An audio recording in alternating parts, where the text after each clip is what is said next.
c'est le 17 décembre, je suis assise à mon bureau, je travaille pour une grande entreprise à ce moment-là, et puis je suis en train de rédiger ma lettre de démission pour amener à mon boss parce que moi, dans ma tête, le lendemain, je m'enlevais la vie. J'avais déjà mon plan de ce que j'allais faire. Oh, OK.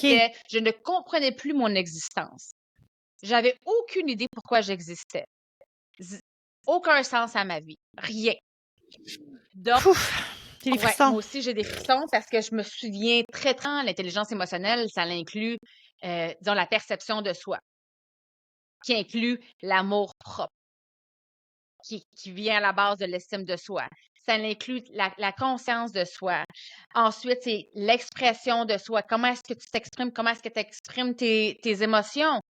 Puis l'intelligence émotionnelle, tu sais, c'est comme tu dois être en mesure d'accueillir l'émotion, tu dois être en mesure de l'accepter, tu dois être en mesure de l'observer pour voir c'est quoi qu'elle essaie de te dire, c'est quoi l'information qui est là. Et ensuite, tu dois être en mesure de la libérer ou de l'exprimer. Parce que tes émotions, ils sont incrustés dans tes cellules.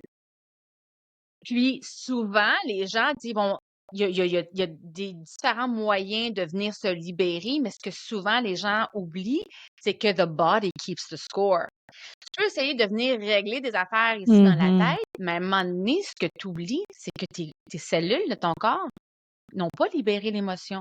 Donc, des fois, tu sais, il y en a qui vont voir des petites